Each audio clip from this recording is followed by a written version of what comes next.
everyone. Welcome back to my YouTube channel. I'm really sorry इस आवाज़ के लिए, बट क्या कर सकते हैं हम। फर्स्ट ऑफ ऑल अगर हम बात करें इलेक्ट्रल बॉन्ड स्कीम्स की, तो ये होते क्या है, ये आपको याद रखना पड़ेगा। एक प्रोसेस बता रही हूँ, उस प्रोसेस को just remember it and you will know everything about the erectile bond scheme. इस स्कीम के अंदर क्या होता है, अर्लियर ये गवर्नमेंट का एक सॉल्यूशन था। जैसे पार्टीज होती है, उनको डोनेशंस चाहिए होते हैं अपने कैंपेन के लिए, जिसपे वो पर्चे उड़ाती हैं या किसी को कुछ गिफ्ट करने की बात करती है, किसी को कुछ, तो बेसिकली वो इन्हीं डोनेशंस के थ्रू होता है। और ये डोनेशंस कौन देता है? बड़ी बड़ी कॉर्पोरेट फर्म्स सपोर्ट करती है उनको, या कोई इंडिविजुअल तो खैर रहने ही दो, यही बड़ी बड़ी जैसे अंबानी, ये वो, यही सभी सारे सपोर्ट कर रहे होते हैं, ठीक है, हर पर्टिकुलर एक पॉलिटिकल पार्टी को। तो उस डोनेशन को कैसे दिया जाता है, उसका एक प्रोसेस होता है just to eliminate the what we can say, जो ब्लैक मनी जो होता है ना, उसको एलिमिनेट करने के लिए प्रोसेस निकाला गया। इसमें क्या है कि आपको एसबीआई के अंडर पैसा देना होगा और आपको बॉन्ड्स खरीदने होंगे पर्टिकुलर अमाउंट के। उस बॉन्ड्स को आपको उस पार्टी के नाम पे ट्रांसफर कर देना होगा। Get it? उसके बाद वो पार्टी क्या करेगी, जब भी उसको वो पैसे चाहिए होगा, वो उस पैसे को, वो उस बॉन्ड्स को वापस एसबीआई में जमा कराएगी और इन रिटर्न उससे पैसा ले लेगी। This is called the erectile bond scheme. Okay, अब अगर हम बात करें तो एसोसिएशन ऑफ डेमोक्रेटिक रिफॉर्म्स के अंदर एक पिटिशन फाइल की गई है सुप्रीम कोर्ट के पास कि एक बार प्लीज इस चीज पर ध्यान दिया जाए। क्यों? क्योंकि सुप्रीम कोर्ट ने रिसेंटली देखा है कि जो पॉलिटिकल पार्टीज है वो इनका मिसयूज कर रही है करोड़ ऑफ रुपीज का, जो उनको डोनेशन के तौर पर मिलता है। और electoral bonds to bankroll, violent protest और इवन टेरर। मतलब ये पैसा कहाँ जा रहा है, कैसे जा रहा है, कब जा रहा है, किसी को कुछ नहीं पता। जस्ट बिकॉज ये पैसा पॉलिटिकल पार्टीज को दे तो दिया जाता है, बट उसके बाद उस चीज पे कोई चेकलिस्ट नहीं है, कोई कॉन्स्टिट्यूशनल हम ये कह सकते हैं चेक, क्रॉस चेकिंग नहीं है कि वो पैसा कहाँ कहाँ किस किस पार्टी ने कैसे कैसे खर्च किया। तो वो खर्च कर रहे हो in what ever way they want. Okay, next अगर हम बात करें इलेक्ट्रल बॉन्ड स्कीम्स की, तो ये इलेक्ट्रल बॉन्ड जो है ये फाइनेंशियल इंस्ट्रूमेंट होते हैं जो कि डोनेशन देने के काम आता है, ठीक है। ये बॉन्ड्स जो है ये मल्टीपल्स में इशू किए जाते हैं, कभी 1,000 के, 10,000 के, लाख के और 10 लाख के, और इवन 1 करोड़ का भी इसकी मैक्सिमम लिमिट जाती है। अब एसबीआई जो है वो एक ऑथराइज्ड बैंक है इस चीज को इशू करने का, और सिर्फ वही है जो इलेक्ट्रल बॉन्ड्स को इशू करता है, रिमेंबर दैट, ठीक है। And which are valid till 15 dates from the date of issuance. अब ये जो बॉन्ड्स होते हैं ये रिडीमेबल होते हैं एक डेजिग्नेटेड अकाउंट के अंदर, एक पर्टिकुलर पॉलिटिकल पार्टी के अंदर। फॉर एग्जाम्पल मैंने वो बॉन्ड्स लिए, मैंने बीजेपी के नाम कर दिए या किसी भी XYZ पार्टी के नाम कर दिए, तो सिर्फ वही पार्टी ही उसको रिडीम करवा सकती है। ओके, और अगर हम बात करें इन बॉन्ड्स की, ये अवेलेबल होते हैं परचेज के लिए बाय किसी भी पर्सन के जो कि सिटीजन ऑफ इंडिया है या इनकॉर्पोरेट है या एस्टैब्लिश्ड इन इंडिया, यानी कोई XYZ कंपनी के नाम पे भी डोनेशन जा सकती है। मतलब एक XYZ कंपनी भी किसी पॉलिटिकल पार्टी के नाम पे डोनेशन दे सकती है, और एक पीरियड के लिए या 10 दिन के लिए। मतलब ये जो बॉन्ड्स होते हैं ये जनवरी, अप्रैल, जुलाई और अक्टूबर के आसपास सेंट्रल गवर्नमेंट इशू करती है, ठीक है।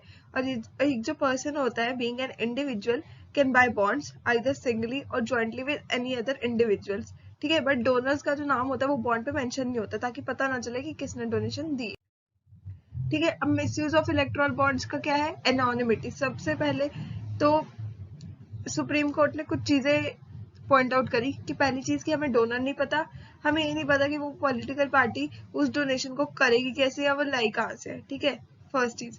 सेकंड चीज की सिमेट्री इन इन्फॉर्मेशन, कि बॉन्ड्स परचेज तो हो लेते हैं एसबीआई के थ्रू, बट जो गवर्नमेंट है वो हमेशा इस पोजिशन में to know who is the donor, ठीक है। गवर्नमेंट को तो पता होता है कि कौन है डोनर। तो ये जो एसिमेट्री ऑफ इन्फॉर्मेशन है कहीं ना कहीं फेवर या कुछ ना कुछ स्कीम्स टुवर्ड्स से पॉलिटिकल पार्टी थ्रेटन करती है जो रूल कर रही होती है। Just because for example government को पता है, रूलिंग पार्टी को पता है कि उसके पास सारा डेटा है कि किसने कितने कितने पैसे दिए, बट यही कहीं ना कहीं जब अपोजिशन को नहीं पता होता, और अगर पता चल भी जाए तो कहीं ना कहीं चीजों का मिसयूज हो सकता है, जैसे कि वो एक पर्टिकुलर पर्सन का गला दबा रहे कि तुमने तो दिया ही नहीं था, हमने तो चेक किया था। तो ऐसी बहुत सारी चीजें हो सकती हैं, ठीक है। इसके अलावा कंट्रोल ओवर यूसेज, जैसे ही मैंने आपको बताया कि कोई कंट्रोल नाम की चीज नहीं है कि इन डोनेशन का क्या, कैसे और कब यूज किया जाएगा। और स्कीम्स फैसिलिटेट्स किकबैक। अब इसमें क्या है कि through the original purchase of the bonds could be done using the white money, somebody could anonymously repurchase the bonds from the original buyer and drop it at a political party's office, and nobody will know who purchased the bond from the original buyer, and the scheme facilitates the kickback.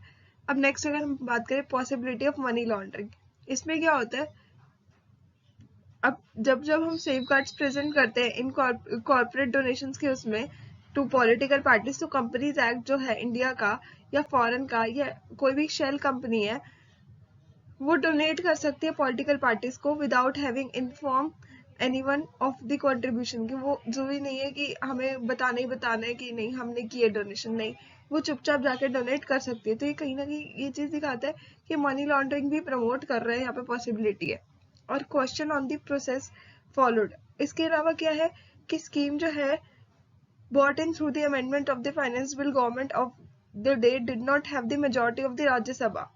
अब जब ये bill present किया गया था ना उसमें इसको majority भी नहीं दी गई थी इवन, तो कहीं ना कहीं इस चीज पे क्वेश्चन उठते रहते हैं। ठीक है, अब गवर्नमेंट का डिफेंस क्या है, गवर्नमेंट यही कहती है कि पहली चीज तो वही पार्टीज इस बॉन्ड को ले सकती हैं, उन्हीं का ही हक है जिन्होंने रिप्रेजेंटेशन ऑफ पीपल एक्ट के अंदर खुद को रजिस्टर कराया हो इन डोनेशंस के लिए इलेक्टोरल बॉन्ड्स के अंदर।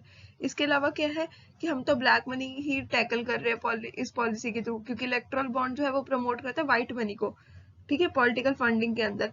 बट और ये क्या है चेक और डिजिटल पेपर के थ्रू है, तो कहीं ना कहीं हम तो ब्लैक मनी को एलिमिनेट कर रहे हैं। ठीक है, नेक्स्ट है election commission of India support. अब इलेक्शन कमीशन जो है वो सपोज नहीं करता कि वो इस बॉन्ड को, बट वो एक कंसर्न वे में इस चीज को देख सकता है। ठीक है, it also urges the court not to stay the bonds and set the scheme is one step forward compare to the old system of cash funding which is unaccountable. अब वे फॉरवर्ड क्या है कि voters can also help bring substantial change by demanding awareness campaign, कि आप awareness campaigns करो। इसके अलावा क्या है कि अगर वोटर्स की ये चीज रिजेक्ट की जाती है या पार्टीज जो है वो ब्राइब है या डेमोक्रेसी है, उसको ये करना चाहिए कि एक स्टेप हायर लेके जाए, ना कि उस चीज को लोअर लेके जाए। ठीक है, इसके अलावा इलेक्टोरल बॉन्ड जो है वो क्वेश्चन तो डेफिनेटली रेज करते हैं लेजिटिमेसी ऑफ द गवर्नमेंट पर क्या है कि होल प्रोसेस जो है इलेक्टोरल बॉन्ड का वो भी थोड़ा बहुत क्वेश्चनेबल है।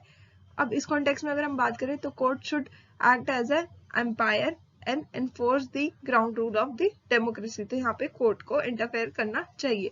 इसके अलावा it is essential that if democracy is thrive and the role of money is influencing political party ought to be limited, and thus it is imperative that the scheme of the electoral bond should be revised। यानी हमें electoral bond की scheme को time time revise करना ही पड़ेगा to save our democracy. So hope you guys liked it, पसंद आया तो please like share comment and subscribe. मैं आपसे मिलूंगी नेक्स्ट वीडियो में, तब तक के लिए बाय बाय।